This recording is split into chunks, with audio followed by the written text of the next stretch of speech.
Yeah, I don't know. I could see. We'll see. I don't know. Anyway, we're live. Hot mics. Hot mics. All right. Hot mic. How was your weekend, dude? It sounds like less hangovery than yours. Yeah, well, I'm jealous. What? No. What? You could just not drink? Yeah. No. I mean, that's definitely what I'm feeling right now. Nah, it's all good. I bought Danny something.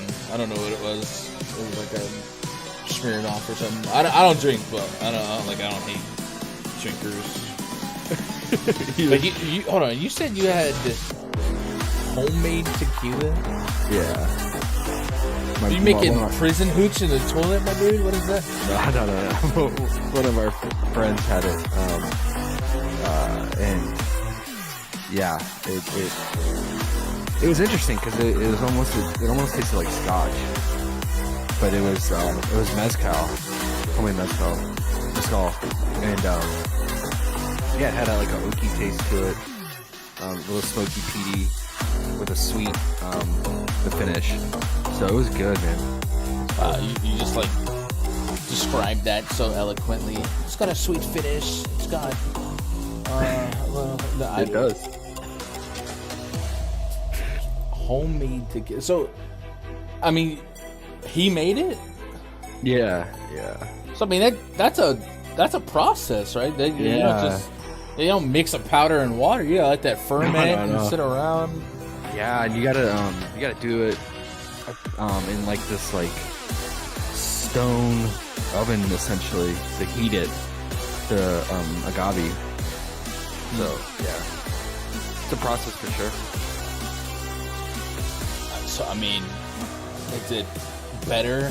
do you prefer that to commercial brand alcohol? It's just probably the novelty too. You know, it's like, oh, it's something different. Yeah, it's not some commercial bottle. Yeah. I don't know. Has you got a headache or what? Oh gosh, man. Pounding, dude. Need a V8? Yeah, like like it's like when you cough, it hurts. You do anything, you're reminded of it. But no, it was a chill weekend. Finally got some family friend time. Because it's been just kind of neglecting that with basketball. But yeah, sometimes you need the little break. I told you, man, you can get burned out. You won't take days off, man. I'm telling you. Yeah. You're right. Hey, I saw Jordan Poole has 8 assists? Oh yeah, no, he can go play in traffic. He can. Hey, no, it wasn't him. It was this time Steph and Clay made their shots.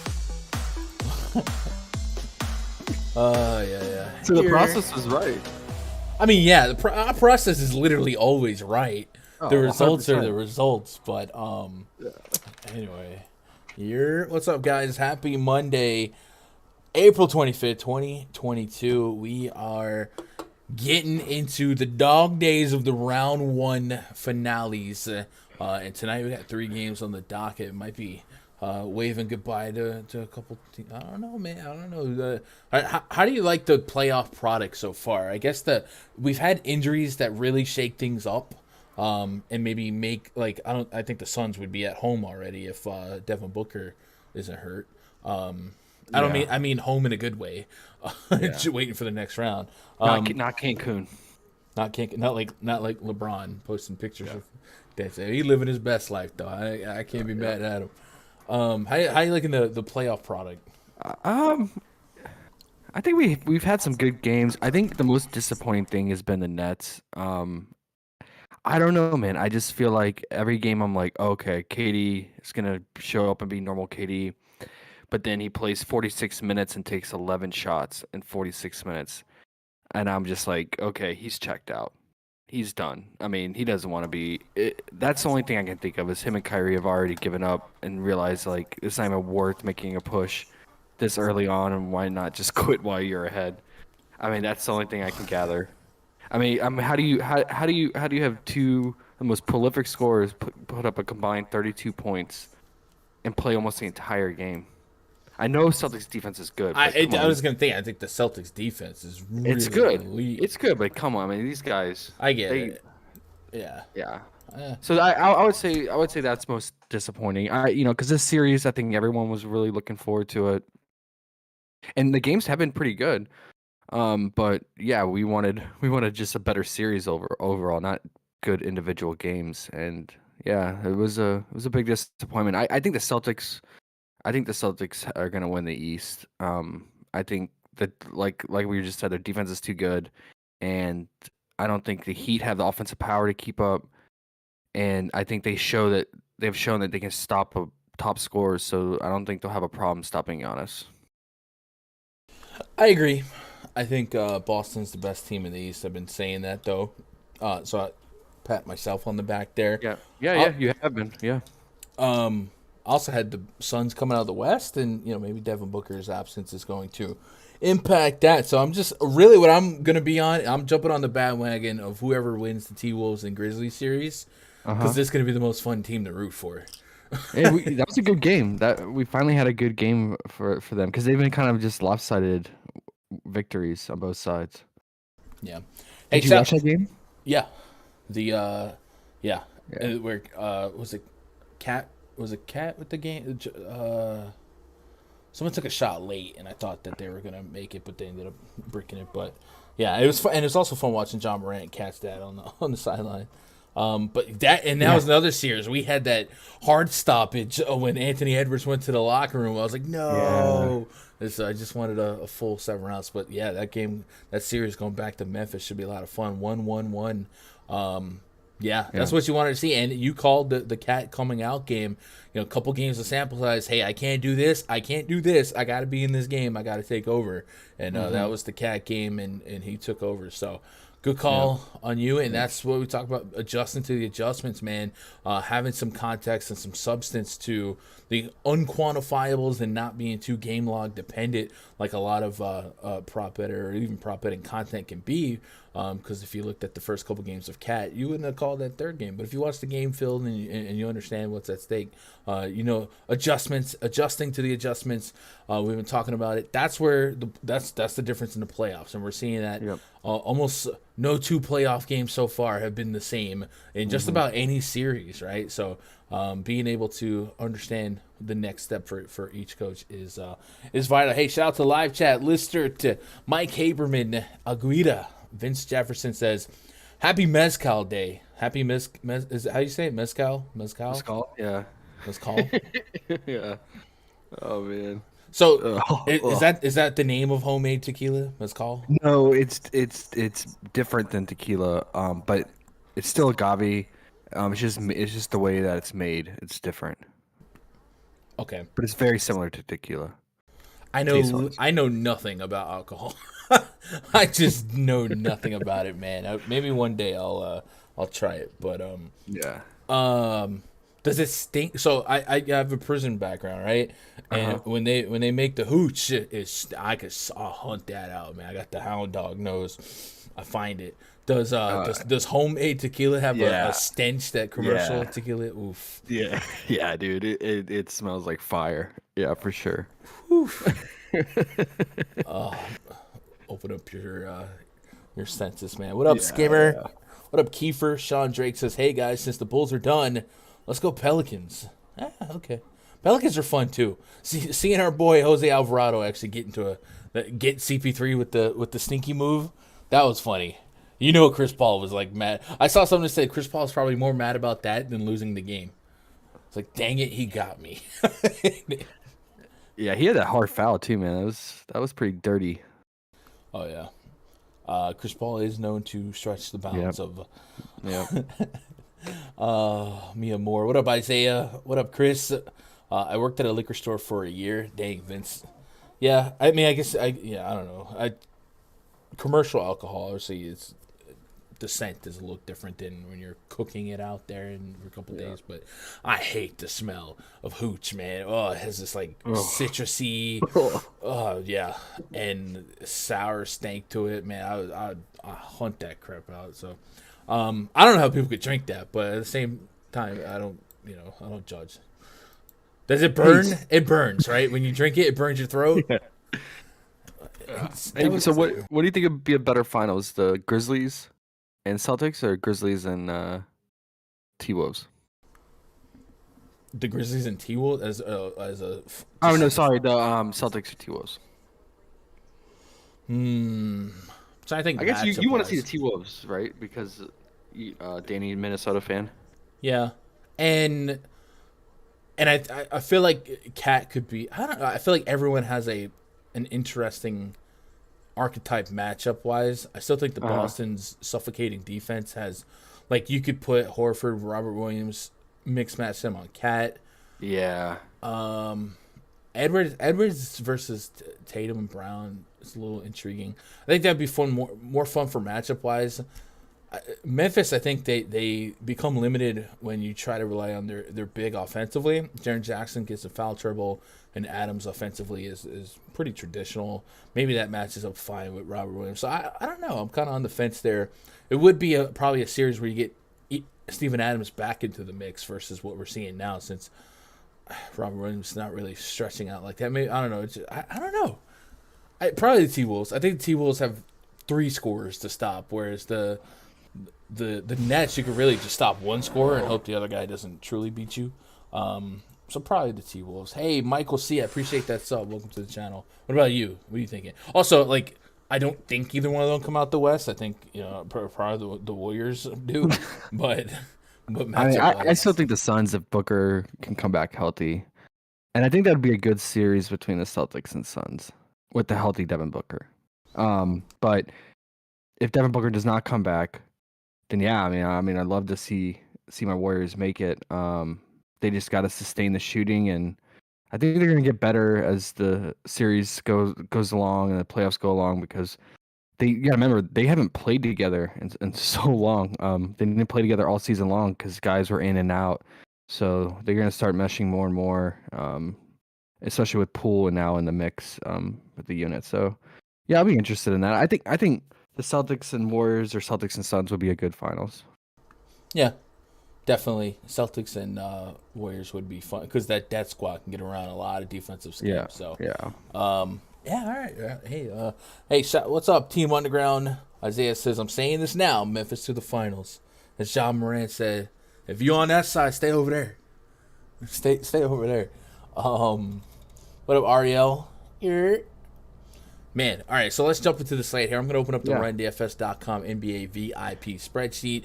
You guys want access to it, you know the drill. Go to RunDFS.com, get yourself a VIP membership.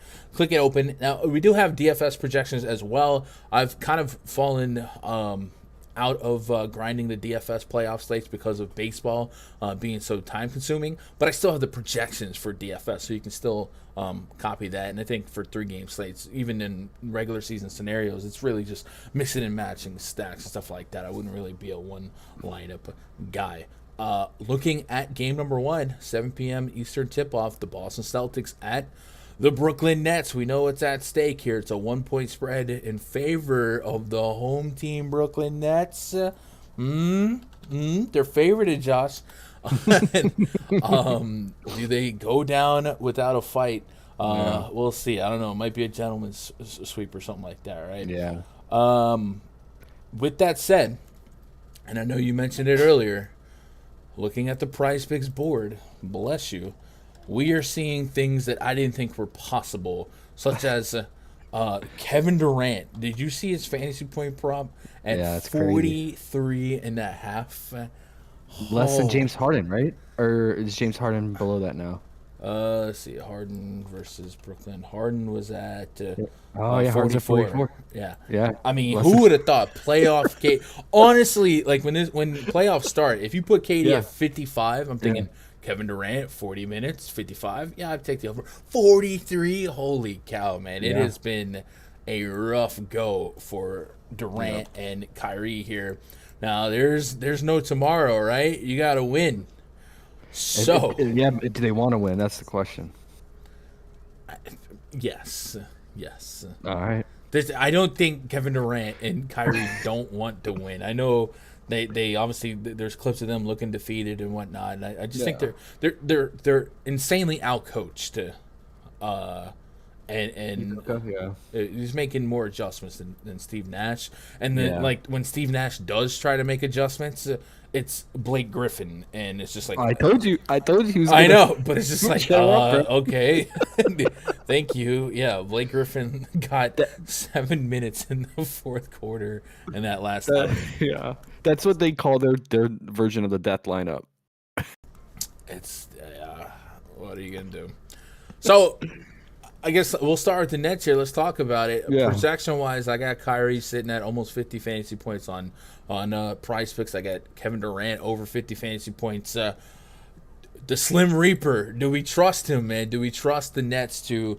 I don't want to say bounce back, but at least put up a fight. And if this goes, even if it's sour in the fourth quarter, what do you got to lose? Why do we?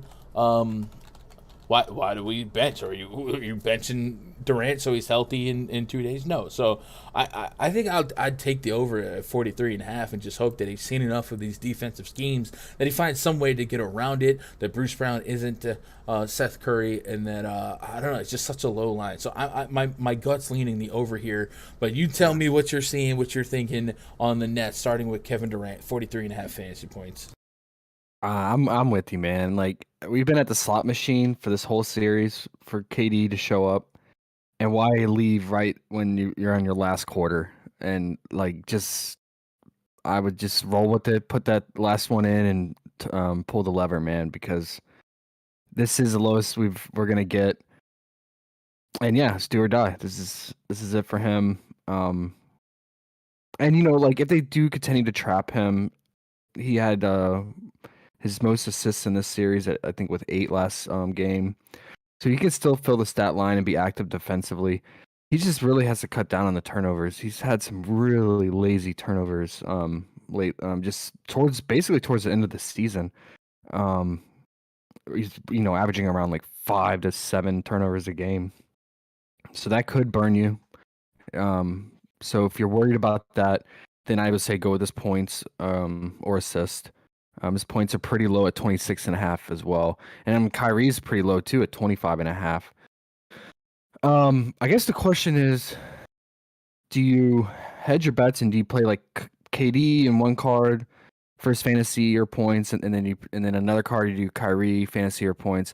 Or could you even just go all in and say like the Nets come out firing on all cylinders and you go KD and Kyrie fantasy points together? And just hope Bruce Brown just goes away. I mean, Bruce Brown's doing what he's supposed to. The Celtics are basically saying we're gonna do everything we can to give KD and Kyrie problems. And Bruce Brown, if you score, go for it, man. Like, the shots are all yours. And he led the team in shot attempts the last game. I think probably the last 2 games. Last game, I think he had almost 20 shot attempts to KD's 11, which is just not what you want if you're Steve Nash at all. Yeah, so I mean, I don't see Celtics changing anything defensively, scheme-wise. I think they continue to try to give KD and Kyrie problems, so you can always consider Bruce Brown and Seth Curry for their points. I'm real nervous about the front court now with Blake Griffin making this late appearance. I don't know what they do. I mean, I assume Steve likes him for his three-point shooting, so maybe Claxton starts to lose out on some minutes, Drummond starts to lose out on some minutes. So that might just be a stay away from me at this point. But yeah, I get it for Seth Curry. His points have gone down to 10.5 now. It was up to 11.5 pretty much this whole series. So you're getting a point discount on that. And yeah, he just got to rely on his 3-ball. Or I mean, with that said, you could just go with this 2 threes as well. He should chuck it today. And yeah, Bruce Brown, what do you have him for fantasy? Right now I got him at about 35 fantasy points in my projections. So that's spot on with their projections. Mm-hmm. But he's been productive, man. He's been answering the bell. Like, he's doing what is asked of him. Yeah, if it were me, and I know this was the game where Ben Simmons was supposed to come back and now he's not. Yeah. If I'm Steve Nash and I'm down 3-0, well, you do what you always done, you get what you always got, right? I'm not starting Andre Drummond today. And I know we're memeing Blake Griffin, but I probably want Blake Griffin out there over Andre Drummond just to open up some scoring, and I'm going down fighting. Yeah. He got, he was 2 for 4 in those 8 minutes that he played. And even if it's not Blake or LaMarcus Aldridge, I gotta change things up, Yeah. and it can't be Andre Drummond. If they throw out Andre Drummond as a starter here, what are we even doing? Like, what's the point? If you're down 3-0, what you're doing is not working. Change it. Yeah. I mean, look, PrizePicks doesn't even have Joan on the board because I think everyone's anticipating this change, right? Yeah, I mean, it only makes sense. With that said, Drummond did start the second half of that game. But yes, I'm looking for scorers out there. I'm looking to give them a new look because the Celtics, they'll their scheme that they've gone up 3-0 with, there's no reason to change it because they're up 3-0. So I'm looking for the Nets to make a change to this lineup, and you might get some I don't know, KD at the 5, but I got to be using Aldridge, I got to be using Blake Griffin, guys like that, and I got to be trying to shake things up. But maybe this is where the lack of coaching experience for Steve Nash shows up, even though I think Steve Nash is one of the highest IQ guys ever play the game. But sometimes changing from point guard to coach, and then trying to coach two high ISO usage guys, especially like a Kyrie, it just doesn't gel as well. So I would be making a change. I would be benching Andre Drummond, but what do I know? I agree. No, I mean, I think that you're right. Like they could even run KD at the 5 and have LaMarcus at the 4. Which would make sense for a lineup too, or a unit if they need more scoring. Yeah, we'll see what they do. But yeah, because of that, I probably wouldn't target any Drummond. If Drummond was in the starting lineup that gets released, I think you could maybe look at some Drummond first halves because he's been getting the bulk of his minutes in the first half and then hasn't been touching the fourth quarter. I think the last couple of games. So maybe that's he did 2 games ago, but that might be an early edge here. But yeah, I think I'm just looking at KD and Kyrie, and I think the KD fantasy points is the one that just seems too low fundamentally. So I'm gonna go after that. I'm gonna add it to the list here for PrizePicks. Kevin Durant over, who do we say, 43? And Chad, do you guys agree with that? Do you guys want to trust that Durant at least gets gentleman swept, if nothing else, FPS? Let me know in the chat. Also want to talk to you guys about Underdog. It's a lot like PrizePicks, and if you've already exhausted your first deposit, the bonus on PrizePicks, and you're looking to stretch out, maybe you're balling on a budget, check out this link in chat. Underdog is going to give you double your first deposit bonus up to $100, and you can shop lines between the two sites. I've already found some lines that were better on Underdog today for baseball than on PrizePicks, and vice versa, right? It works both ways. Looking at Underdog for the Celtics game and the Nets side as well, we were sweating Kevin Durant 43.5 fantasy points. Well, they have Kevin Durant at 48.35 fantasy points, right? So that's about a 5-point difference there, and that means something. So you're getting the better line if you like the over for KD to show up here on PrizePicks. So that's where I'd be targeting that. But then our boy Vincent said it was all the way up to 50 on Discord. So that was... and then also some other differences here. Looking at actually, let me move Underdog over here. KD has an assist. Kyrie's at 5.5 assists. I think that's pretty much the same. KD also has a free throw prop of 8, and he only had 2 free throws that last game while having 11 shots only. Yeah, that's nuts.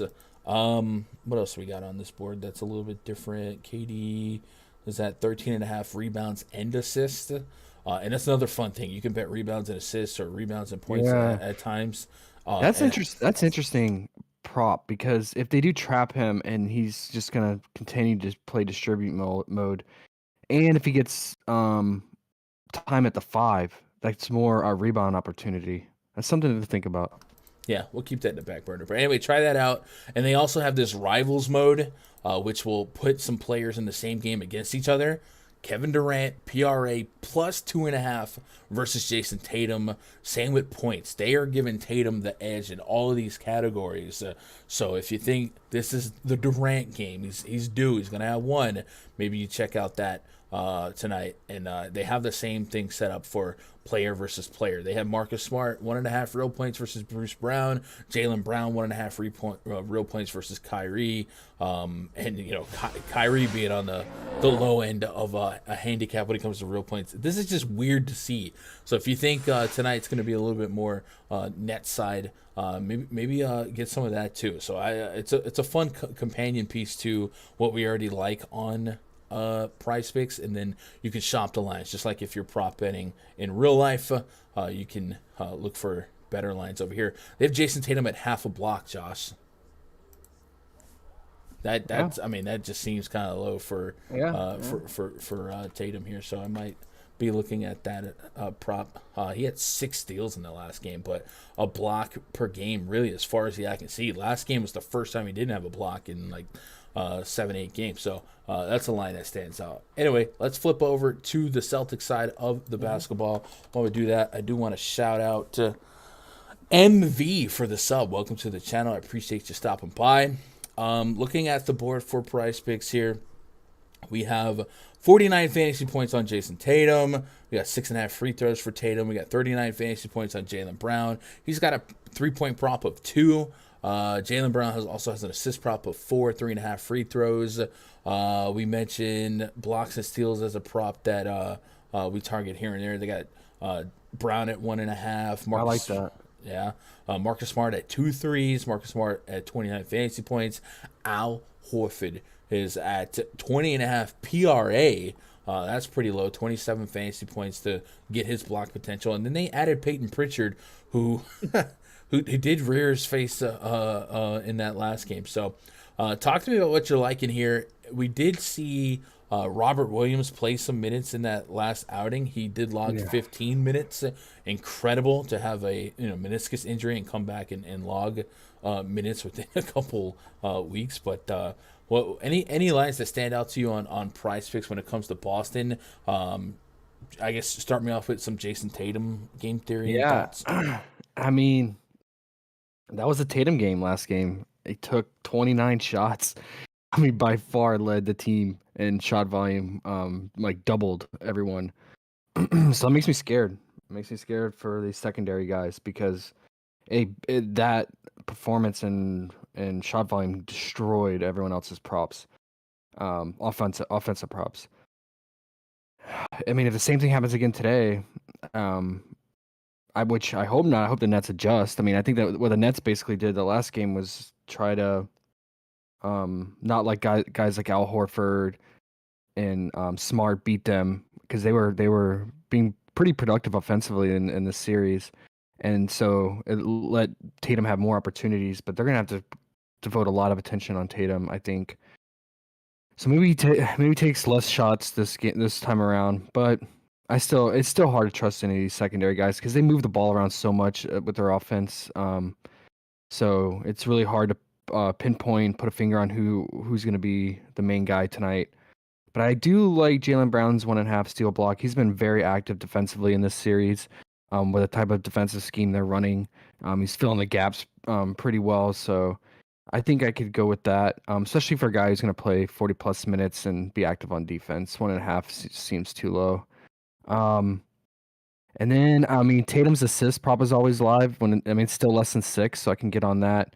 Because, I mean, even if he's not being trapped or getting all the defensive attention, he'll still look to distribute as well. And then, yeah, I'm going to probably stay away from these other secondary plays. Do you have any good reads on these secondary guys? No, past I mean, just really all season long, right? It's been the same approach. The Horford line I thought was something I could get behind. I have Horford for 2 shots. Yeah, well, that's do we expect that to be the same? But still, no, right, the rebounds and assists, right? He can get a couple assists. So that's a little intriguing, but maybe not something we have to sweat. And maybe Robert Williams being back is going to be enough to push down on that. So I'm with you. The same approach with Celtics all year. It's been like I go get a little bit of Tatum, a little bit of Brown, mostly Tatum, and back away from there. And just out of curiosity, looking at the underdog board here, they got Tatum at 31.5 real points, 3.5 threes. I haven't seen a lot of 3-pointer made props on underdogs, so that's something to keep How an eye on. much assists for Tatum do they have? They don't have an assist line. They have 44.5 PRA, 3.5 threes, 12.5 rebounds and assists. So you can kind of cut that in half. Do you think he gets over 6 and 7 rebounds and assists respectively? They also have him at 37.5 points and assists. So they don't have an assist line individually, but I guess if you do the math, 31.5 points, 30. So they would, they're theoretically projecting him for 6.5. Okay. I think my favorite line is this Tatum block, this half a block, looking for him to get one. Okay. On underdog, right? Yeah. All right. Okay. They also have Marcus Smart, 1.5 steals. And that's about it as far as what's peaking my it's hard with these good teams like the Celtics and Heat when they're just good overall teams to prop hunt because they're just a good unit overall and they at times don't have to rely on one guy, but Tatum was that one guy last game. Let's get caught up on chat. Sheriff gonna get you. Says, what up, fellas? Did Giannis bet his point prop last night or what? He came back in the game up 20 with like 3 minutes left, scored a buck to go over and checked out. Oh, man. Maybe. Arizona John says Celtics going to sweep just to think people are actually trying to avoid the Nets. They're awful, the worst team. Everyone should have been trying to. Hey, Arizona, I definitely have some tweets where I said maybe we should be targeting the Nets. I'm not even joking. Like this team, let's see. I'll put Akundecker in Nets to see. See what. Like towards the end of the season when they were like. Everybody's like, oh, these teams. Hold on, there it is. On April 6th. So I tweeted this, which was maybe teams should be playing face the Nets round 1. Cause they were I don't know. They were kind of overrated. But with that said, I think Boston is arguably the best team in the league. So I'm not gonna victory lap that too much. But yeah, people had these like conspiracy theories that teams were intentionally losing so they didn't face the Nets in round 1 and all that. I'm just like, man, I don't know, man. I don't know. But yeah, I'm with you. The Celtics are just generally spread out as a good team. Team Underground says I missed 20x underdog with Aiton's over fantasy. Oof. MV says gotta fade Durant, bro. Man, I think that fantasy point line is a little too low for me. If he's gonna play 42, 44 minutes, leave it 46. Out. Right? No, exactly. I'm in there. It's crazy to think of Vincent. Blah, blah, blah. Bruce Brown block still at 2 seems to be a push at worst. All right, I can get behind that. Nets are in Cancun already drinking the Modelo's and margaritas? Maybe. It's a tequila. Shot Like Hard says, I missed the DFS show. Man, we haven't done an NBA DFS show in a little bit. I've been doing baseball over it, but I can tell you the top value based on the projections. My projections for DFS are still available. For value on DraftKings, I have Gary Trent at the top with no Van Vliet. Clarkson's up there, DFS Seth Curry. And then for FanDuel as well, top value is looking like Siakam, Curry, Gary Trent as well. So that's what we got there. I think the Nets would beat the Heat in round 1. The Celtics are playing like the best team in the NBA. I think that's also fair. Like I don't think the Nets are the 8th worst team I don't think they're the 8th worst team or the 8th best team in the East, if that makes sense. I just think they ran into the best team in the league. So it is what it is. What are you going to do? Yeah. Any DFS show? Nah, I haven't been doing DFS shows for the playoffs. It's just 3 games, 2 games. Like I feel like there's only so much I could say that I'm not already saying on this show. Like, and for scripting, I'm just scripting different teams, so it's a little less. Yeah. I don't say skill, but it's a little less skilled than the main slates of the regular season. Tatum and Brown assist Tobias Harris over rebounds in the first half. Yeah, so I like that, T-Chef. That's pretty strong. All right, let's move on to this next game, which is the Raptors at the Philadelphia 76ers. The Raptors are 1-3. The Sixers 3-1. Sixers looking to end it, put it away here on their home court, and send the Raptors home. And unfortunately for the Raptors, they will be without Fred VanVleet for prop betting and for DFS. Though that's probably, how bad? Yeah, that's what you want. No, how bad was his injury? I mean, it's bad enough that he's done, right? I didn't catch this game. I have to go. I'm gonna go back and watch it on the film because I was out. But I didn't see the injury. So at first when it happened, there was a play and then he like Hulk Hogan'd his jersey open, and people just thought he was Oh, an idiot and went to the locker room to get a new jersey. But it's a left hip flexor strain, and it's bad enough okay. to keep him Yep. out. So, Yep. I mean, insert Nick Nurse plays this guy's too much regular season and they're brittle in the playoffs. Uh, assumption here. With that said, in his absence, and we've seen it a few times this season, we can build up usage and minutes and ball handling for other guys on the court. And what we saw was Gary Trent start the second half, OG Anunoby, Pascal Siakam, and then we also saw Precious Achua and Scotty Barnes. And Barnes initially was coming off the bench to start that game. So that's probably the lineup we expect. I do think you could see Ken Burch over Precious Achua starting this game and then likely pass the baton to Achua the second half. Yeah, so that's what we're working with. If we look up the NBA Wowie tool for Toronto and we just on the season take Van Vliet off the court, Siakam on the court, and I guess we'll also put like Trent and Scotty. I think Siakam's probably going to be our favorite per minute guy on the season sample size, but I could see how we're interested in some of these other guys that might Oh be yeah. priced a little bit.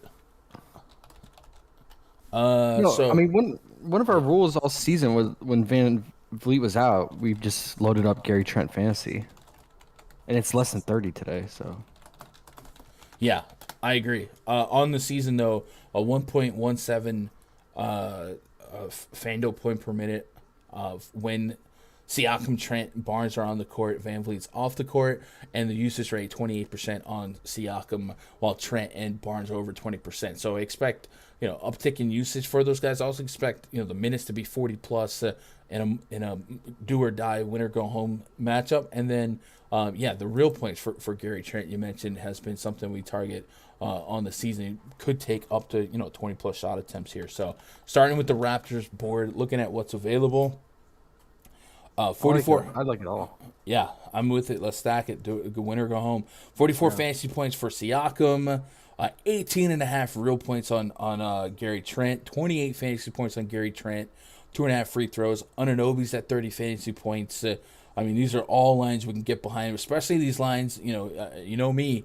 If you're playing way more minutes than fantasy points, Mm-hmm. 30 for OG, you might see 42 minutes. You don't even have to be a point per minute at that point. There's a lot to like here. Looking at my projections, I got Trent at almost 39 fantasy points, OG at 37. Even Scotty Barnes, who we can be a little bit more trepidatious or cautious with, Yeah. I get it. And then Siakam's I got him at 55. So I do have some early leans on overs. Just about every single Raptors member. Do you agree with like stacking the Yeah. Raptors Oh, tonight? yeah. I think they're my favorite stack. Yeah, of the night, and I can't believe I'm saying that because Raptors are guys I tend not to play all season long, but we have seen like when Van Vliet's out, these guys really benefit and get there. So I guess if we had to rank order it, all right. So let's figure out Siakam because he's going to be a key piece. Can we trust his ball distribution and playmaking with Van Vliet out and just go with a low 5.5 assist number, or do we just sweat the 44 fantasy point? Because I do think the 44 fantasy point is still too low. It's been up. We've seen it get close to 48 in this series with Van Vliet playing. So now Van Vliet's out. What do you think?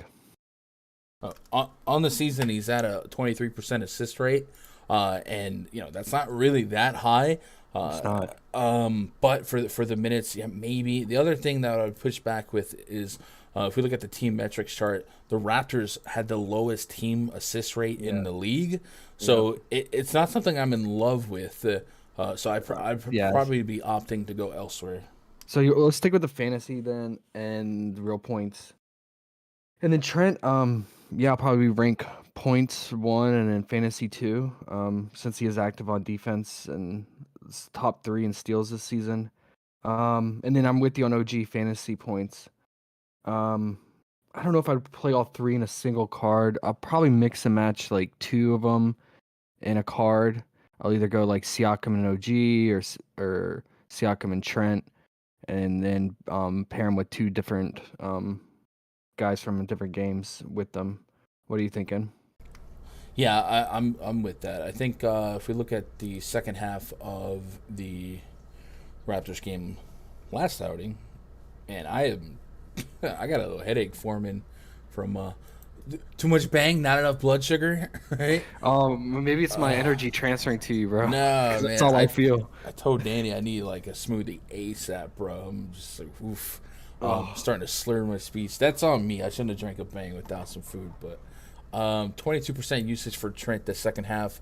In that 12-minute stint, he had 4 points, shot 5 field goal attempts, an assist, and a pair of steals. So I think with Trent, because he does have that steal potential, he's one of the league leaders in steals. Yeah. Those plus threes, they'll add up pretty quickly on PrizePicks. So I'm probably looking at that 28 fantasy point prop is one I want to get behind. Because if he does, like, let's be honest, if he clears this 18.5 real point prop, 20 real points, we just need 8 points in peripherals between assists, rebounds, and a couple steals. So I'm probably leaning fantasy point on that one. And then same with Anunoby, just based on fantasy score versus minutes played. So that's where I'm at on that. I'm not sure what to do with Precious Achiuwa because, like I said, I'm not convinced he starts. But here's something fun. They have him at 21 fantasy points, right? And looking at the last couple games, and really throughout the season, you guys remember it, Kem Birch played started most of the games, and then at one point they would hand it over to Achiuwa, usually starting the second half.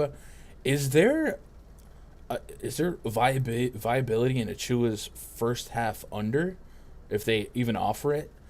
Because they got him listed at, unless you guys have seen something that he's for sure the starter, but we've seen that all year. So I guess we're looking for 11.5, 10.5. Thank you, babe.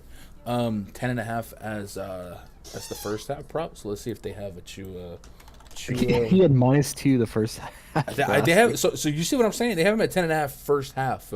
-2, bro. That's a sharp call. It's risky because we don't know. This is like do or die, or go win or go home. We don't know what Nurse is gonna do, but that you're right though. That has been a steady constant this season. Yeah, and even just like looking at other games in the series, Kem Birch starts. What was the spike game he had? The game 2. Why did he? In game 2, let me go through. So that was a game that Van Vliet started. Let's see, get this one. Kem Birch start. So initially they were starting Siakam when Scotty Barnes was available, right? And then when Scotty Barnes went down, they went to Kem Birch. Right, Siakam, Trent. No, Achiuwa did start. So Achiuwa started on the 18th with Siakam. So I guess it's not a guarantee. Yeah, we want to see the starting lineup. But that was the game without Scotty Barnes. Yeah. So with Scotty Barnes available, we might get that lineup again where it's Kem Birch over Achiuwa first half, and then they swap it. I don't know. Okay. Kem Birch has definitely not been the same game to game. But I do feel like there's an above 0% chance that Birch starts tonight, but Achiuwa still gets the bottom end of the seesaw when it comes to minutes. And we've seen this all year. Kem Birch will start and then not start the second half. So I kind of like that idea of taking Achiuwa first half unders. Yeah. I would just do his fantasy because all the other ones are really low, like 5.5 points, 9.5 PRA. Yeah. Okay. All right. I like it though. Yeah, trust your process, man. Trust the process. Oh, I get it because Sixers got it. Yep. Got it. All right, let me get caught up on chat. We got a lot to catch up on. Thoughts on Horford under 7.5 for Rob Williams back in rotation. I think that's solid. Aguida. I would like to see Williams start to really snipe that from Horford, but Horford did see a decrease in some of those peripherals that we were looking for. And if we got this hunch that the Nets might go a little bit smaller, a little bit faster. Yeah, we might see more PP. Yeah. Okay. Listen, buddy. There's things you can say, and there's things you can't say while we're on the air. It means Peyton Pritchard, chat. Hey. Oh, there's never been a better time to follow. Shout out to Mick Awesome for interrupting that a very awkward minute of time. Oh no, Anyway, but Peyton does check in for Horford and Robert Williams at times. So yeah. Vince Jefferson said you get a whole rebound discount on underdog for Barnes rebounds. There you go, line sharpen. Arizona says I still tune in to listen to you guys even though you haven't been doing DFS. Think I'm gonna run all Raptors tonight. Back against the wall or die. Yeah, I like that. Gary Trent, PRA for Renza. I'm with that. Thibault back in the mix since it's back in Philly. Yeah, but hey, Thibault wasn't like getting a ton of run before then anyway. So 9 to 12 minutes may not be a crazy result for that, right? Mike says, how do you choose what props to go on what card? Oh, I mean, first of all, you kind of want to rank your props based on confidence, right? How good you feel about them. And then when you do that, you can start positively correlating stuff that makes sense, right? Let's say you're on Durant's assists, well, then you probably be on Kyrie's points. Just like that's not literally what we're doing, but just as an idea. And then maybe you want to run it back with points on the other team or something like that. But I would say, would you agree, Josh? You start with confidence levels, and then if you can make it make sense, tell a story and correlate it, go for it. But confidence first. Yeah, I've been meaning to tell the guys what my process is, and maybe I could do that for the first like video. I could just throw in a tidbit on that. Yeah, maybe that would probably be a piece of evergreen content, just standalone. Is But I need to do something for Underdog too with the 5-pick stuff because there is some bankroll management that needs to be taken into consideration. You're asking the wrong guy. Yeah, right. I burned through that, man. Burn it. 118 concurrent, 38 likes. Chat, can we get to 100 likes today? Probably not, but we can give it the old college try. We did get to 100 plus on that last stream after it went off the air. So if we get to 100 likes, maybe I'll share my favorite underdog picks in the free Discord. And if you're not in the free Discord, you should be because it's free. It's literally free. What do you got to lose? Nothing. It's free. Click on the link in the description below. Shout out to you guys that have joined the Discord today and really ever. But earlier today, Rocksteady, Big Man 44, Aaron BG, Creamer, RSH427. You guys are part of now hundreds and hundreds of grinders out here chopping up the PrizePicks streets. And a lot of success that we saw in chat last night. And a thing of beauty, man. Like I said, we bring the positive vibes. We root for each other. And last night I saw some people, I forget who, I think it was Chris, had the room rooting for him to hit his prop. So go be part of that. Positive vibes only, man. If you about that toxicity, then maybe that's not the Discord for you because you will get booted quick, fast, and in a hurry. Hey, let's talk about the 76ers. First of all, Joel Embiid, man. The last game, I got Joel Embiid's under at like 30 points immediately when it opened. And the reason for that was because he was news came out that he had a torn ligament in his thumb, right?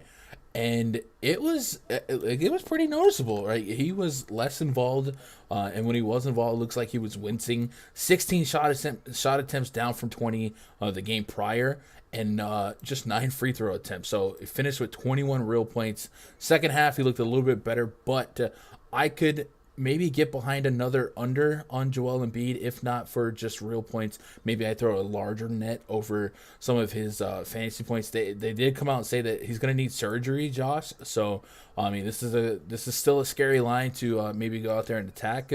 But if you did want to get it, 27.5 real points on underdog, and then 27 points on PrizePicks is the line right now. Do you ever want to sweat some Embiid unders, or do you think, hey, there might be something to this?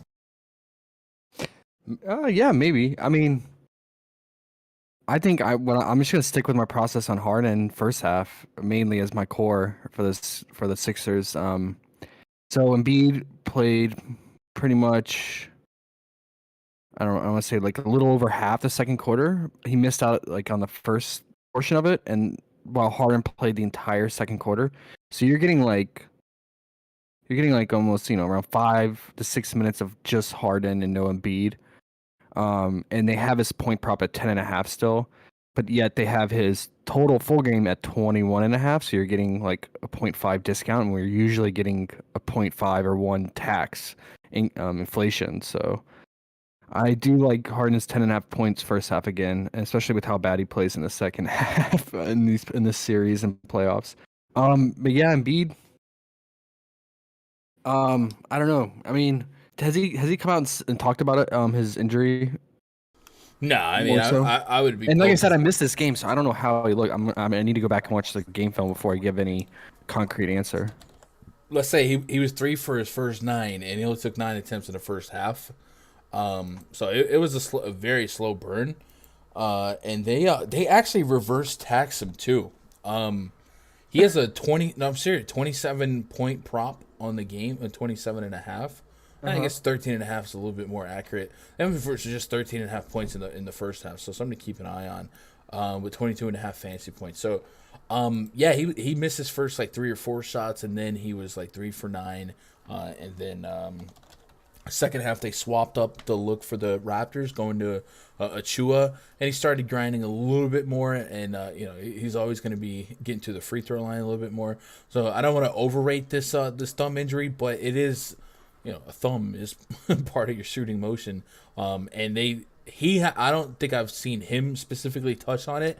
Poker face. You don't want to mention it, but they did say that he's going to need surgery on it. So it's bad enough to require surgery.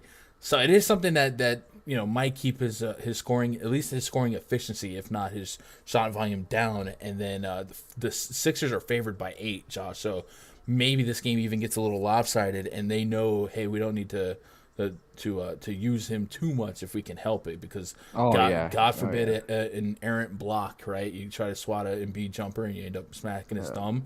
It might not go great. So I'm kind of interested in getting to the under again, but I know just like saying the word out loud, saying the sentence, I want Embiid under points, that's tough. But I think we could justify it if we can stomach it. So that's what happened. But yeah, maybe check out some film before now and head into the voice chat. Yeah. And then so if we do take unders on Embiid, or we think he's not going to be as productive, there's obviously these other guys going to pick up the scoring. You can always go back to Maxey or Tobias for the real points. They did juice Tobias's fantasy to 34. It's been sitting at 30 this entire series, so that's gonna take some little more thinking, because he's kind of hovering around that, unless he has like a spike 40 plus game like he's had. But yeah, without Van Vliet out there on the perimeter, being that dog he is on the perimeter, it does make me like Harden and Maxey more. So I think I can go to Maxey's full game point prop and then stick with Harden's first half point prop. Or do you want Harden's entire game? I mean, usually I just don't trust him. Yeah, right. I mean, it has been, if not a trend, it has been that he has been more productive in the first half so far. Yes. So I don't want to live on that, but 8-point spread could get lopsided. Second half could be some prevent defense. Yep. If this Van Vliet less Raptors team, and maybe Scotty Barnes still not 100%. If they're down, we start milking the clock in the fourth quarter and whatnot. And then you might start hacking Embiid, hack a Harden late in the game anyway. So I guess it makes sense to go after his first half prop. So I would co-sign that. We got a full game prop at 44. First half is at 22. So we're not getting taxed here. Sure. I'm talking about its real point prop. Okay. 10 and a half. Yeah. It's 0.5 less than his full game. It's equals 21, and then his full game's 21 and a half.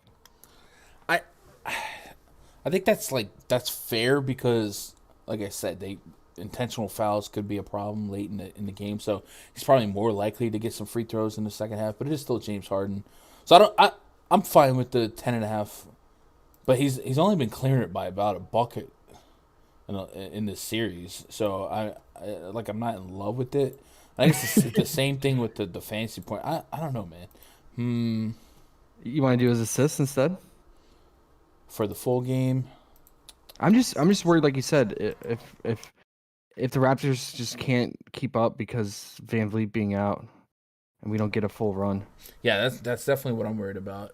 Let me see. Let me look at something. Let's go to StatMuse. Look up. their net rating. Raptors net rating this season without Fred VanVleet.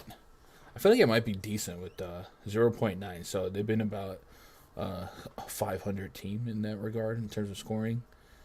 With they're averaging 23.1 assists per game without Fred VanVleet, dude. Not that they get a lot of assists with him, but man, that really makes me scared about some of these specific lines. 23, like what? Pass the ball. Yeah. All right. I don't know. What about? Yeah. Okay. What about Utah Jazz legend Gorgeous Yang? 5.5 points, man. He would get blowout run too. Yeah, I was actually thinking about him and the impact of Matisse Thybulle getting some minutes now that they're back in Philly. Sure. Thybulle, if we look at the last game in Philly, was in the game for about 10 minutes, where Niang was in the game for about 9 minutes. And then we look at the games in Toronto without Thybulle. We saw Niang get up to 22 minutes. Now, he did get, 5 minutes in overtime, so that goes down to probably like 17. And then in that last game, Niang got 22 minutes again. So we could see him go. We could theoretically see his minutes chopped in half, Niang, that is. So, I mean, I guess he just goes 1.5 threes. It's the same thing. It's the right. Same It's the same bet. What I was thinking though is, unless he gets fouled or something. Would you want to sweat Niang under half an assist? I'm serious. Like, Bro, I don't. Man. What, for any reason, if it's a broken play and he picks the ball up and he all he has to do is, he just like chucks it to like a breaking maxi to the basket. how many times is Gorgeous Niang leading a fast break, bro? Like, I mean, I get it. Like, it is.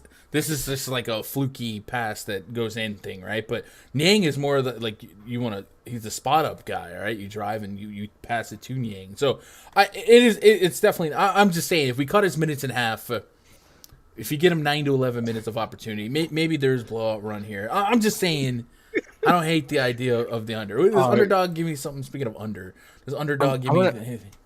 I'm gonna have to talk to Jake on that and get his approval on the Utah Jazz legend Yang. We don't have any Yang props on a underdog, so. So wait, what was the final conclusion on your research on how many minutes you think he'll play? So I think for Niang, unless it like blows out in the fourth quarter's complete garbage crew, yeah, it looks like Niang's getting almost 20 minutes without Thybulle, and then with Thybulle, it's been closer to 10. So you could probably get his minutes chopped in half. He saw 22 minutes with OT in that first game in Toronto, and then 22 minutes in the full game. But you look at the games that were in Philly. Niang had 9 minutes, didn't play in the fourth quarter. Now that was it was closer to competitive, still like a 15-point spread. And then the first game in Philly, Niang had 16 minutes with some cleanup crew duty. So 16 or less minutes might be the expectation. I'm probably pulling for something here, but I don't know. Yeah. Right. Okay. All right. Yeah. So basically, we just fade him. Yeah, that's that. We said all that just to we'll fade him. All right. Cool. Yeah. Maybe wait. One last thing. Kind of crazy here. Wait, do they have it? 1 second, sorry. Shake Milton. Stop it. Stop what you're doing. No. Literally stop what you're doing. 2.5 points, bro. 2.5 points. You can't give me 1-3 in the first half? Yeah, he plays majority of his minutes in the first half, by the way, if you look at his last game logs. So the line that you want is Shake Milton, first half, 2.5 points. Yeah. Let's talk about it. Let's talk about it. Come on. Shake Milton had 5 minutes in the first half, got 5, or in the first quarter last game, got 5 points. Shake Milton, 5 minutes in the game prior, that's all he played, did not hit the prop. No, you're not finna laugh at me for bringing up Gorgeous Yang, and then fire back with a Shake Milton prop. Hey, he's in it 3 out of the 4 times this series. All right, I'm looking at the field goal attempts. It's, hit a three. All you're hoping is he hits a 3. So yes, if you want to fringe bet him to hit a 3 in the first half, go for it. But not. It's literally the fringe. It's not making the core. We're off the rails here, man. What the? I'm gonna get caught up on chat. What up, Blocks Me? Goat says, what is your strategy to pairing picks on cards? So one of the things I like to do is I like to grab 5 picks that I like, but those picks have to be picks that are players not on the same team. Now that's easier to accomplish on the main slate. So maybe in the playoffs we bring that down. But I like all the picks that I have. I do like to rotate 2 pick power plays to kind of raise the floor on profitability. I know a lot of us are just running and gunning and really literally throwing parlays at the board, but I'm a little bit more conservative. So my strategy is to at least give us a floor in 2 pick powers for PrizePicks and Underdog, and then use that as my cash games. And then as we elongate, we can get to that and maybe even add some flexes. So yeah. Parker says Yang over 1.5 threes. I don't think that's crazy. I'm taking that Yang under half an assist. Yo, Quinn, you with me? You with me, though? You with me? It's Gorgeous Yang. His job is to catch and shoot, right? Jeff says Josh called Jordan Clarkson over first half and has hit the last 2 times substantially. Let's go, Jordan Clarkson. All right, cool. All right, we got to get to that last game. We're always running over on these small slates. I don't know how we do. Literally, we would do a 10-game slate in an hour and then do the DFS show. Now we only have 3 games, and we're just like, we're talking about Yang and Shake Milton, bro. How do we? It's my fault. Yeah, my fault. All right, let's go to the main event. Before we do that, remind you guys, get in that free Discord. Link in the description below. Hit that like button. We're only at 60.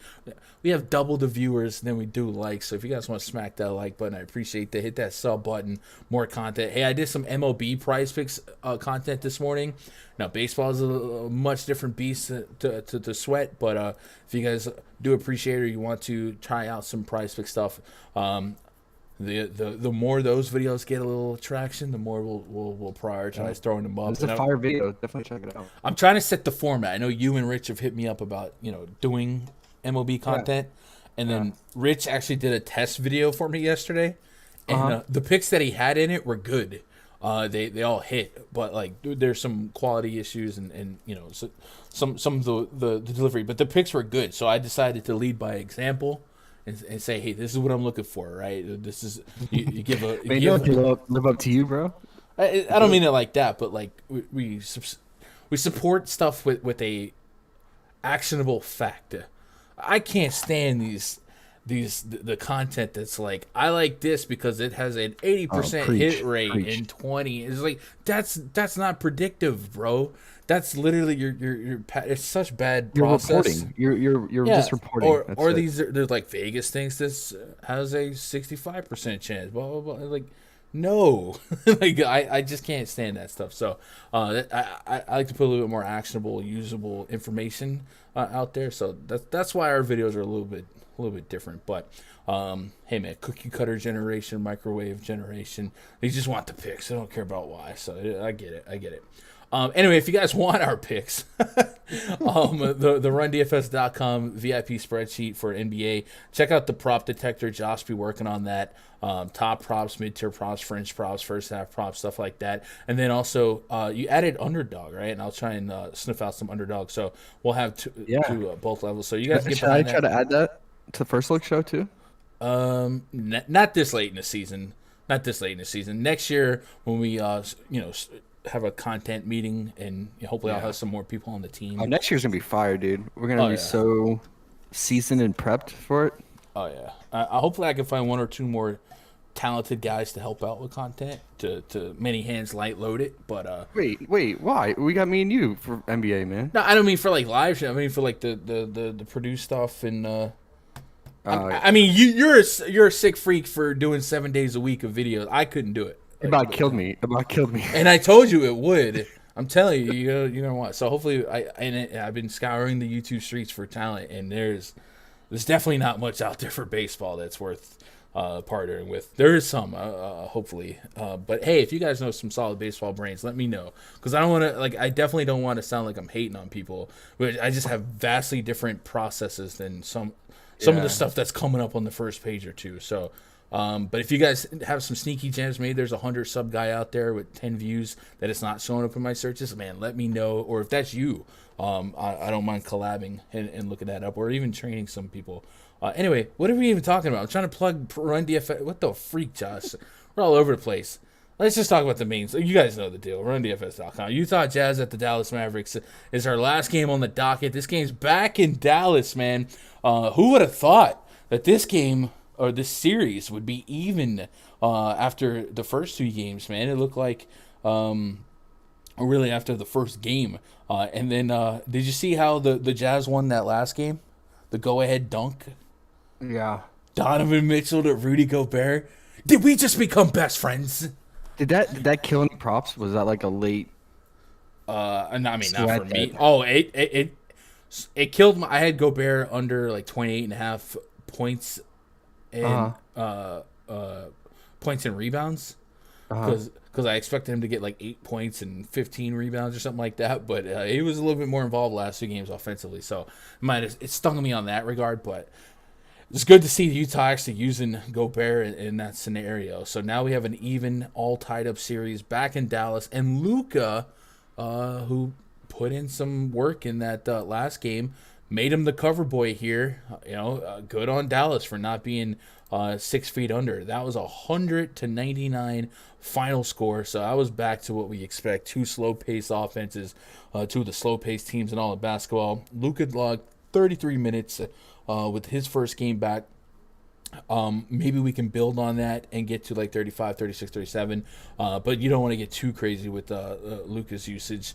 And then looking at the PrizePicks board, starting with the Jazz side, we have Donovan Mitchell 43 fantasy points. We have Rudy Gobert 34 fantasy points.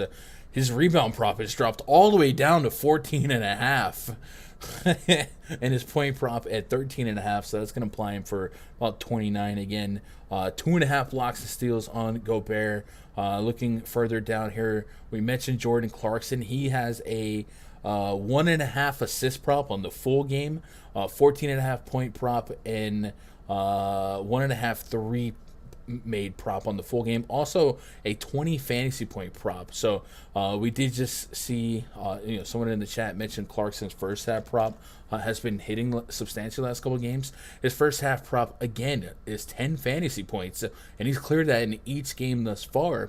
So I don't hate the thought of starting with that as something that we jot down to target here. Looking at the rotations for Jordan Clarkson in the last couple of games, Clarkson has pitched in quickly. 7.5 minutes in the first quarter last game, over 9.5 minutes in the second quarter. Yep. Plays majority of his minutes in the first half. Yep. Exactly. So I think that 10 fantasy points is going to be one that stands out as something I want to target for first half props. And going back to the last game in Dallas, Jordan Clarkson played a bulk of the second quarter. So I like that first half fantasy point call of 10 for Jordan Clarkson.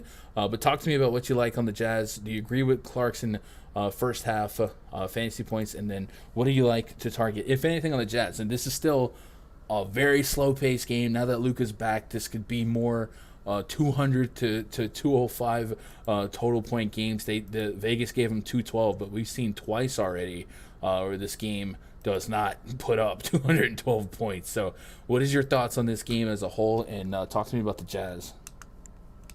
Yeah, I like the Clarkson first half prop since we found out that his rotation is very tight and consistent, and he plays majority of his minutes in the first half. So it's always something you can consider. But yeah, I mean, another tempting prop of his though, if you're worried about losing out on minutes going with first half, is his 1.5 threes. He's gonna chuck it from three, both him, Donovan, and Conley. So, and Royce at times, and from the corner. So, that could be in play as well. If you wanted a full game prop for him, I think. And then, yeah, I mean, Bojan's been really effective in this series, so going with his real points is always in play. He had a down game last game, but other than that, all the other games this series, he's been really effective, especially from the 3-point line too. And then Gobert, I don't know what to do with them, man. I guess maybe they're gonna start using. Maybe they figured out something, and now that Powell is gonna get more minutes because Luka's playing, maybe Gobert it's more attackable because Powell, you can definitely attack him and be efficient. So yeah, I mean, do we go with Gobert's fantasy points? That's one I'm debating on. We can talk about, and then Donovan. Talk about a guy who has like a first half, second half split. It's him, man. He just disappears in the fourth quarter. Ask Jake. He's always complaining about it. Jake is a big Utah fan in our group. So that makes me always nervous clicking on his full game props because he'll just disappear in the fourth. Maybe first half. I don't know, man. But yeah, I mean the minutes are there, so his fantasy points are always live. So yeah, what do you think? Gobert and Mitchell. Do you want to get on some of their fantasy point props? I like slowing the game down for Gobert a little bit. I have him at 45 fantasy points right now, which is almost a 10-point, over a 10-point difference between my fantasy projection and theirs. And then just looking at the lines in general. I mean, so at 13.5 points and 14.5 rebounds, that's 27.5 to 28 just points and rebounds alone, which would be rebounds are worth what 1.2 fantasy points. That's dang near 34 fantasy points right there. Plus, he's gonna get you a block or two. Yeah. I'm leaning the over just based on their projections as is, and they have him at 2 blocks and steals, so that's 6. So that'd be what does Underdog have him at? For Rudy Gobert, they have him at 28.5 points and rebounds. They haven't 1.5. They have 1.5 turnovers, by the way. They also have Mitchell at 2.5 turnovers. That's intriguing. Ooh, yeah.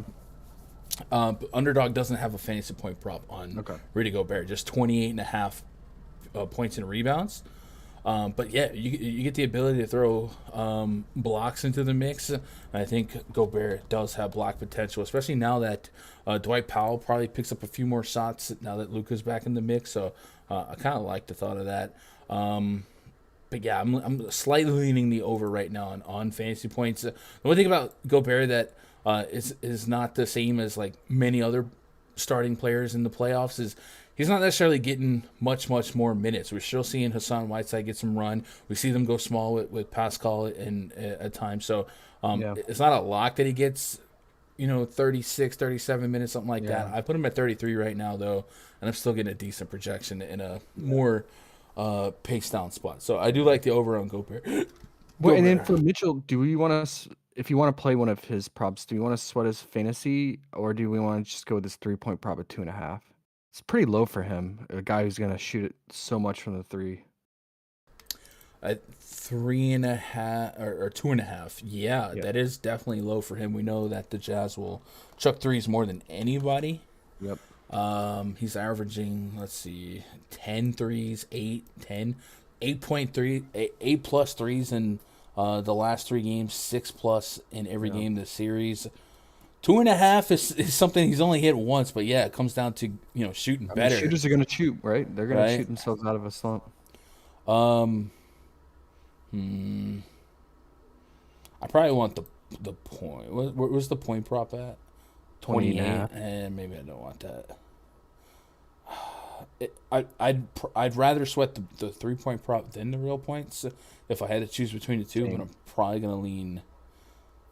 Do you think fantasy is the better blanket here, or do we just want? I mean, I do because he does everything. I mean, he'll play playmaker and assist with his assists, so it makes sense. All right, then I'd probably lean fantasy then. Yeah, fantasy for Mitchell, Gobert. And then Mike Conley's at a 20 fantasy point projection. Feels low. Something he's eclipsed in 2 of these games so far, and something that he hasn't eclipsed in the other 2. Seems like if they're winning, he has a chance to stay out there. In that last game, looking at the minute rotation for the Utah Jazz, Conley did not close the game. They went with Jordan Clarkson, trying to get some more offense on the court. So I guess if your game script has, this game being a little bit more competitive, Dallas is favored by 3. Maybe playing from behind, you might get more minutes out of Clarkson in the projection. So maybe 20 is appropriate. But if you think that the Jazz win this game or that the slow pace suits Conley a little bit better, go for it. 20 is still really, really low. Yeah. Why is his PRA 19.5? Yeah, that's actually a good point. 19.5 PRA versus a 20 fin. Yeah, I mean, he gets steals. Yeah. And he gets assists, and those are all. Even if he got.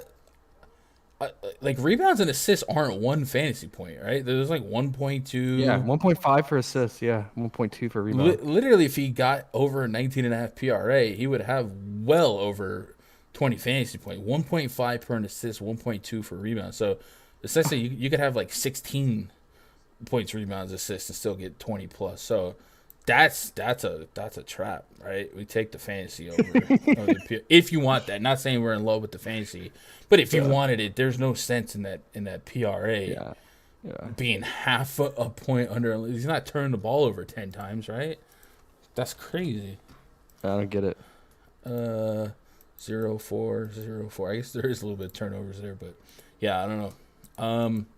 Okay, that's what we got there. Let's flip it over to the Dallas side. So I like the Clarkson first half fantasy points quite a bit.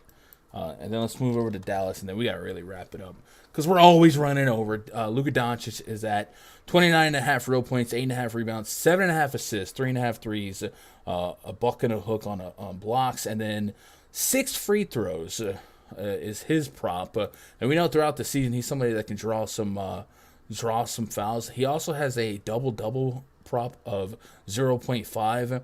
Now, if you thought he was getting there with rebounds or assists, you'd probably just take those, especially the assists being 7.5.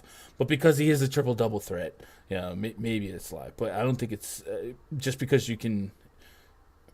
We had this situation with DeJounte Murray earlier this season where his double-double prop was up there and he is a triple-double threat. I think it comes down to what you think his minutes is. I'd be more inclined to look at the assist line than anything being that low. Looking at Dallas on the season, pulling up Luka in general on the court without nobody. That came through for Morant. DeJounte prop. Yeah. Okay. Yeah. Because he got it through his assists and points, but he could have gotten it through his rebounding too.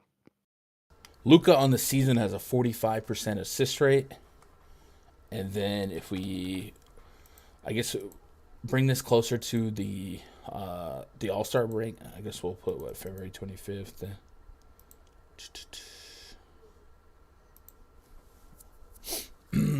Conley's playing less minutes. Yeah, Swab, he is playing less minutes, but it does look to be correlated with the scoreboard. But it's still low, like 20 fantasy points. It's not a core player, nothing like that. So since the All-Star break, about a 41% assist rate. I think Luka's assist line at 7.5 comes down to how many minutes you think Luka's playing. I think he plays more. Because he said after the game that his calf felt fine. It was just that he was out of shape. He wasn't conditioned. Yeah. And if that's the case, 7.5 might be a little on the low side. So I don't hate that. Right. Yeah, that was one of our go-to plays in the regular season. You're just hoping these secondary guys make their shots, like Finney Smith and Reggie Bullock. But they've been effective. The Mavs have been really effective from 3 in this series, which we've seen teams all season long against the Jazz. So Brunson's at 32 fantasy points. DFS is at 24 fantasy points. He might be priced at half the minutes he might play at 24 fantasy points. It's actually crazy. But I'm still, he's like the one guy I'm really not that inclined to grab the over on. 40 minutes, 47 minutes, 42, 40 minutes in his last couple games. I guess we can chip in a chair our way to to talking ourselves into the over at 24. He is technically cleared in all but one game. I don't know your thoughts on DFS here. I think it's way more of a sweat than it should be at 40 minutes. So it would probably be a fringe. I would think the rest of this Mavs team, just looking back to the regular season with Luka in the mix, enough to stir up the uses that he's got. If we imply them for 100 points, even 103, 104 points, I know Vegas has it as a 212. So math 106, 107, 108, something like that. Who other than Luka would you want to get to with any type of confidence? Do you like Jalen Brunson to score at 20 and a half real points, or do we just really target Luka and everything else is tertiary and secondary at best? I think with Luka in the mix, I mean, these guys are going to have more open 3-point opportunities, even more so now. Although Brunson was torching by burning the Jazz perimeter defense and finding in the holes and then dishing it out. But I mean, I think Luka will do it with even more ease. So I think we still get another 3-point props. Reggie Bullock has been destroying his 3-point prop at 2.5. He's just like steady man. He's like, I'm gonna get you 3 threes a game, and that's it. I'm chilling the rest of the way. So I think that's in play. Now Maxey, he's tempting because he's gonna sit in that wing corner 3, waiting for Luka to get it to him. But now that Powell's probably gonna start playing more minutes with Luka being back, I probably hold off on him. But it is low at 1.5, 3. And then Finney, yeah, the 24 fantasy points is tempting, but maybe you just go with some of his other tertiary plays, like his 1.5 block steal or his 3-point prop, like I said. Even one thing that's interesting, I'm gonna go back and look, his 1.5 assists. Now that Luka's back and playing, I know he gets Luka some give and go baskets. I want to go back and look at that on the season, look at some game film and see if there's any set plays for that, because that would be tempting if he's gonna catch Luka on some pick and rolls or give and goes. And then Luka, I think I'm with you on a 7.5 assists, and then I would probably go with his 3.5 threes. He's gonna chuck it from 3 today. Those are probably the two I'm looking at. He is very, very efficient rebounder too. So I'll probably put that on the list too as number 3 for him. All right. Looking at chat here, Lorenzo says APB is out for gun in the chat. He must be talking about the RunDFS.com VIP Discord. I know. We're getting over there. Oh, sorry. Vince Jeffers says they have the Gorgeous Yang points on Underdog now at 4.5. All right, cool. Powell on Underdog. Yeah. There's 2 threes. But give me the under half an assist. Dwight Powell on Underdog, 13 points and rebounds. So I know when Luka came back, we were all there was a lot of immediate buzz on Powell being more involved. They get 11.7 rebounds. That's 18 in 24 minutes, and their line is 13 points and rebounds. 13. Can we get 7.7 rebounds from Dwight Powell? That's the rebound. Now the rebounds, that's like usually his max peak is like 7. Mm-hmm. And it's Rudy Gobert. So I'm a little less enthralled. I think people are overrating the obviously Luka will make Powell more playable, but I also don't know that Powell's going to be a big beneficiary of more minutes. I think Claybourne's still in the mix, and I still think it's a slow-paced game, so it's not like Powell all year long. I was liking him in the fast-paced matchups, the Rockets, stuff like that. So Swap says no Luka points. If you're going to go anything, his real points, just because of that Luka alley-oop pick and roll play. That's fair. Luka points. I like the Luka assists, and then if we had to throw a blanket over it, maybe 52 fantasy points is attackable. But for me, it was on assists. So let's wrap up here and give a couple of our favorite lines to target. We're at 70 likes, so maybe by hook or by crook we get to 100 between now and off the air. If that happens, we'll drop some of our favorite picks in the free Discord. If not, it'll be in the YouTube channel member in the free Discord, and then also the RunDFS.com VIP's Discord and the VIP spreadsheet. So I had Kevin Durant fantasy points. Also liked. Matter of fact, I did a bad job of typing stuff, but I wrote it all down. All right, Jordan Clarkson first half FPS. Give me like 3 more of the favorite props here, and we'll save the fire. Okay, Gary Trent, 18.5 points. All right, Gary Trent, 18.5 points. Siakam's 44 fantasy points. 4 FPS, yup. OG's 30 fantasy points. Okay, we're just stacking Raptors. Got it, 30 fantasy points. Yeah. Boucher's 4.5 rebound. Boucher, we didn't even talk about Boucher. Oh, okay. I'm kidding, bro. Oh, all right. And then, yeah, I'm gonna go Luka 52 fantasy points. I was thinking about it some more when we were talking, and I was like debating on, do I want his assists, do I want his rebounds? I'm just gonna throw a blanket on it. It's Luka. They have to win this game.